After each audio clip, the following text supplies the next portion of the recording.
구성 그리고 변형. 변형은 확실히 상호주관적인 상호작용을 포함하고 있지만 구성주의 개념은 또 다른 문제이다. 사실 우리는 다른 것들에 의해 영향을 받고 있고 궁극적으로는 그 영향들과의 결과가 된다. 이 공동구성은 먼저 더 근본적인 바탕계획, 즉 자기조직, 자율생성 또는 자체 발생에 의해 중재된다. 궁극적으로 자기조직은 우리가 영향을 받는 방식과 무엇보다도 공동으로 구성하는 방식을 결정한다. 우리는 무의식적으로 변형을 통해 타자로부터 안으로 들어오는 것에서 개인됨의 은유적인 타액을 바르며 그것을 우리 자신 속에 속한 것이라고 주장한다. 그리고 이것의 실제를 우리는 외상이라고 부른다.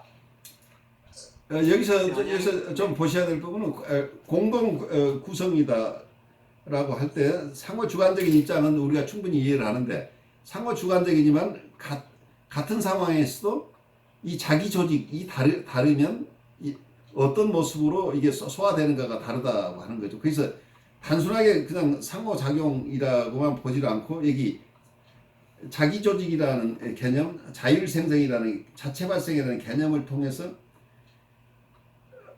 상호작용을 하고 있지만 이 주체가 가진 성향에 따라서 소화되는 게 다를 수 있다고 볼 수 있겠죠. 그래서 그런 섬세한 얘기를 하고 싶어 하는 것으로 보이고, 그래서 우리 것으로 우리가 보통 다른 발달 이론에서는 어때요? partial identification이라는 용어를 쓰죠. 부분적인 동일시를 하는데 동일시 할 때도 외부 대상의 어떤 측면을 동일시 할 때 사람마다 선별적으로 동일시 할 수밖에 없죠. 거기서 개인됨의 은유적 타액이라고 하는 것도 각각 동일한 외부 대상이나 내적 대상을 자기 것으로 가져오는 것이 사람마다 독특하다고 볼 수 있기 때문에 단순하게 상호작용만 가지고 상호주관성만 가지고 얘기하기는 어렵다고 하는 거죠. 여기에 있는 자율적인 것, 이 자기 조직이 가지고 있는 독특함을 함께 고려할 필요가 있다.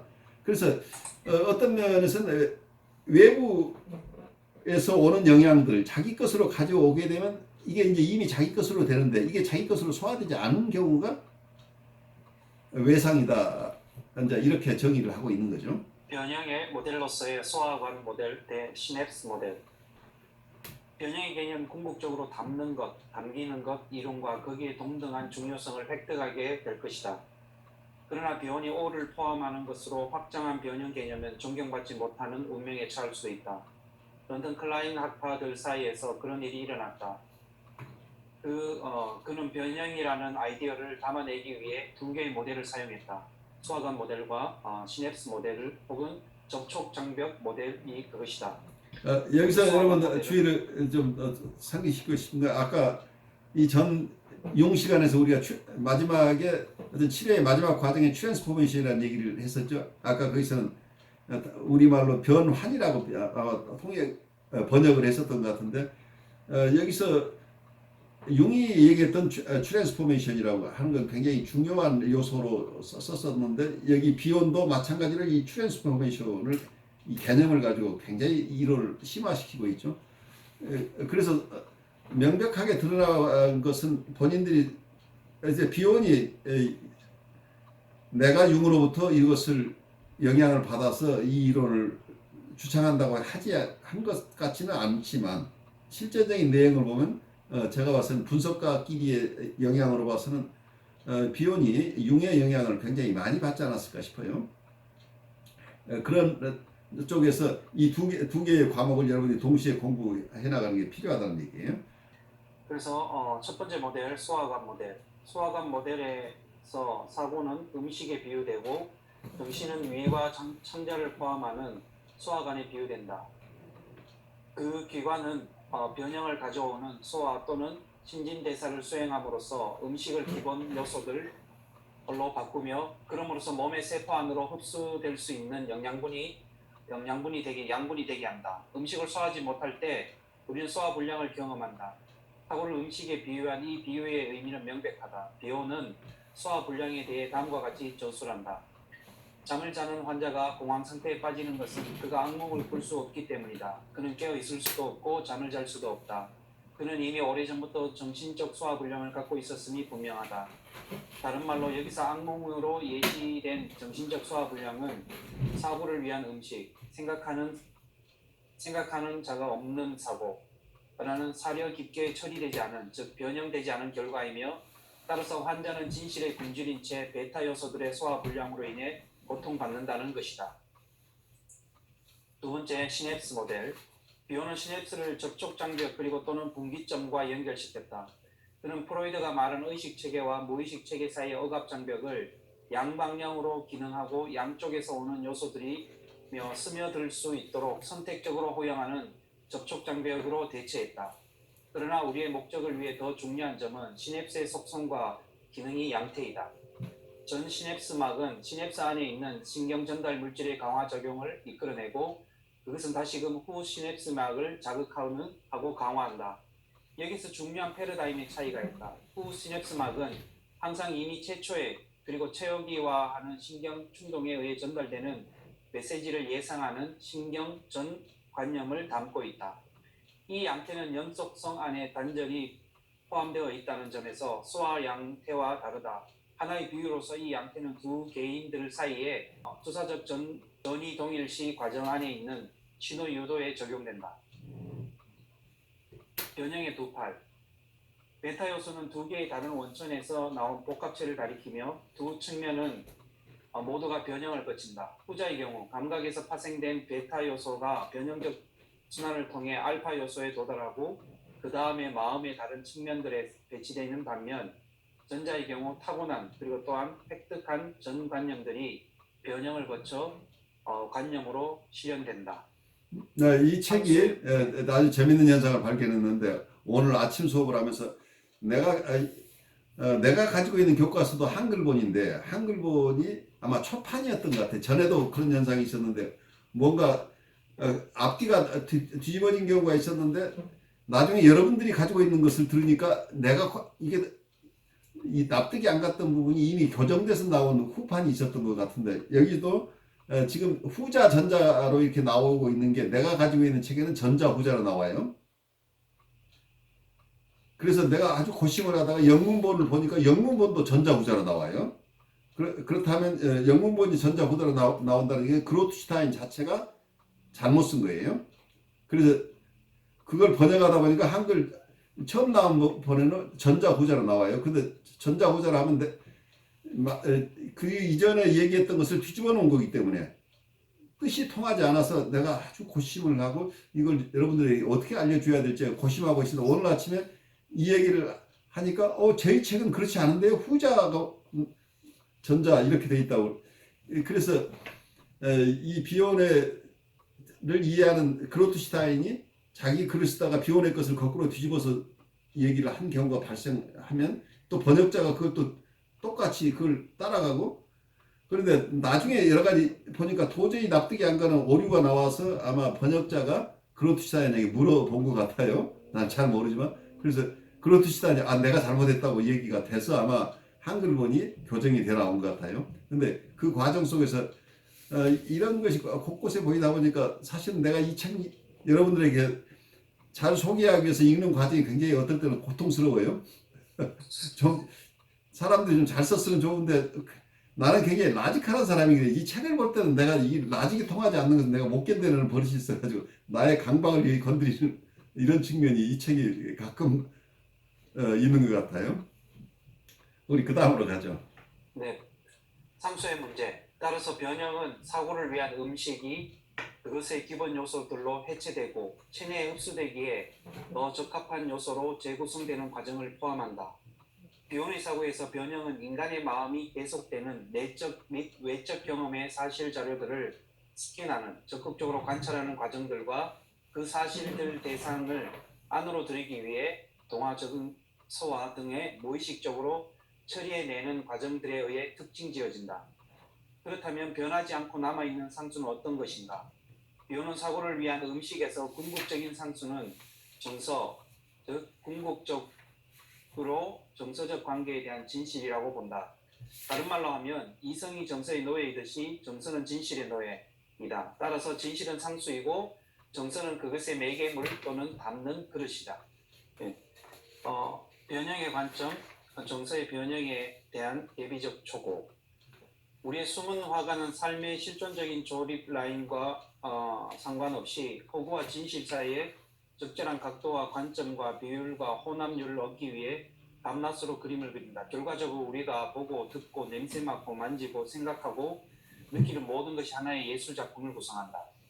O의 경험에 의한 자기의 경험과 진화. 지금까지 나는 변형의 과정을 O, 베타 요소, 알파 요소, 꿈, 사고 등으로 변개가는 정서적 메시지의 장점에서 바라보았다. 그러나 만약 우리가 역전 가능한 정점에서 변형을 바라볼 수 있다면 우리는 또 다른 견해, 그것이 시각적 환각을 구성하는 것이라는 비혼의 견해를 수용할 수 있을 것이다.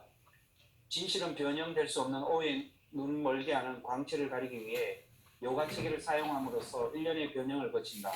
그렇다면 변형을 거치는 것은 진실인가? 또 그런 점에서 정서적 사고인가? 아니면 진실을 지각하는 마음인가? 실제와 그 진실은 결코 변형되지 않는다.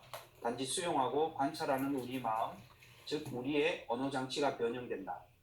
이러한 측면에서 볼 때 자신의 정서적인 진실을 경험할 수 있게 됨으로써 변형되는 것, 즉 변형된 존재가 되는 사람은 관찰자 자신이다. 변형에 대한 논의. 나의 목적을 위해 정신 분석을 변형의 집단에 속한 것으로 간주하는 것이 편리할 것 같다.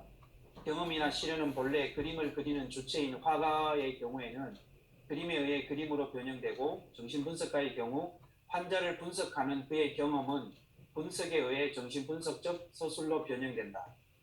따라서 정신분석은 일련의 계속되는 변형들을 구성된다. 그 변형들 안에서 피분석자의 경험은 그의 자유현상, 꿈꾸기, 행동으로 변형되고 분석가에 의해서 해석으로 변형된다. 비오는 여기에서 정신분석은 정의상 계속되는 일련의 변형들과 불변의 요소들이 전관념으로부터 실현을 향해 나아가는 움직임으로 구성된다고 말한다. 파국 이전 단계와 이후 단계를 관통하는 변형. 일련의 입상적 예를 제시한 후에 비오는 환자의 분석 과정 안에서 파국 이전과 파국 이후의 임상적 단계를 구분한다. 내가 독자들의 주의를 끌고 싶은 세 가지 특징들이 있다. 책의 전복, 상수, 그리고 폭력이 그것이다. 파국 이전 단계에서 분석은 파국 이후 단계에서 분석과 다음과 같은 피상적 특징들에 의해 구별된다. 그것은 비정서적이고 이론적이며 겉으로 드러나는 어떤 두드러진 변화도 없어 보인다. 그리고 건강 염려증적 증상이 두드러진다. 자료들은 클라인 학파의 투사적 동일시와 내적 및 외적 대상들에 근거해서 해석될 수 있다. 폭력은 정신분석적인 통찰에 의해 경험된 현상에 극한한다. 그것은 마치 이론적인 폭력과도 같다. 환자는 마치 통찰의 폭력 때문에 겉보기에 호의적인 자신의 행동이 엄청나게 파괴적인 것처럼 말한다. 분석가는 제공된 해석이 실제 자료에 적합하여 보일 때 폭력적인 것으로 간주되는 특징들에 주의를 환기시키면서 해석을 제공한다. 대조적으로 파국 이후의 단계에서는 폭력이 난무하다. 이전 단계에서 명백했던 관념들은 이 단계에서 결여된 것처럼 보인다. 특정한 정서가 명백하게 분석가 안에서 불러일으켜지는가 하면 건강염려증적으로 요소들은 덜 두드러진다. 정서적 경험은 분명한 것이기 때문에 추측될 필요가 없다. 이러한 상황에서 분석가는 파국 이전 단계와 파국 이후 단계 모두에서 변하지 않고 남아있는 상수를 찾아야 한다. 이것들은 투사적 동일시와 내적 및 외적 대상들에 관한 이론에 의해서 제기되는 영역 안에서 발견될 것이다. 비오는 위의 인용문에서 분석가는 파국 이전과 이후 단계 모두에서 변하지 않는 측면인 상수를 찾아내야 된다고 말한다. 그는 임상 사례를 예로 들면서 파국 이전 단계에서 환자와 분석가에게 불안한 친척들, 임박한 소송 등으로 제시된 것이 파국 이후 단계에서는 건강염려증 등으로 제시되었다고 결론 짓는다. 여기에서 상수는 불안이다. 여러분이 나중에 책 읽을 때 334쪽에 비혼의 얘기가 나오고 나서 그 뒤에 그로트슈타인이 무슨 얘기를 하고 있냐면 비혼은 위의 인용문에서 이렇게 하면서 분석가는 파국 이전과 이후의 단계 모두에서 변하지 않는 측면인 상수를 찾아내야 한다고 말한다. 그는 임상 사례를 예를 들면서 파국 이전 단계에서 환자와 분석가에게 불안한 친척들, 임박한 소송 등으로 제시된 것이 파국 이후 단계에서는 건강염려증 등으로 제시되었다고 결론 짓는다. 여기에서 상수는 불안이다. 이렇게 표현하고 있는데 여기에서도 파국 이후 단계에서 건강염려증 등이 나타난다고 하는 것이 비혼의 얘기를 지금 뒤집은 케이스예요. 그래서 나중에 잘 읽어보세요. 그러니까 비혼의 얘기를 인용을 했는데 그 비혼의 얘기를 잘못 이해하고 있어요. 지금 크루슈타인이. 왜냐하면 치료가 진전되기 전에는 저항이 심하고 정서도 잘 드러나지 않고 그리고 신체적인 어떤 증상들을 호소하는 경우가 많은데 어떤 파국이 일어났다고 하는 건 정서 표현을 하게 되고 어떤 분석가와의 어떤 컨프런테이션이 있고 이러면서 자기 정서 표현이 일어나는 과정 속에서 오히려 건강염려증적인 부분은 점점 수그러들더라 하는 얘기가 원문에 있는 얘기예요. 그런데 그것이 이 뒤에 그걸 잘 설명한다고 하는 크루슈타인 얘기는 그걸 뒤집어서 거꾸로 얘기를 하고 있다. 그 부분을 나중에 여러분들이 한번 참조하세요. 그래서 여러분들이 잘 따라가지만 납득이 안 되는 것은 좀 따져봐야 될 부분이 있어요.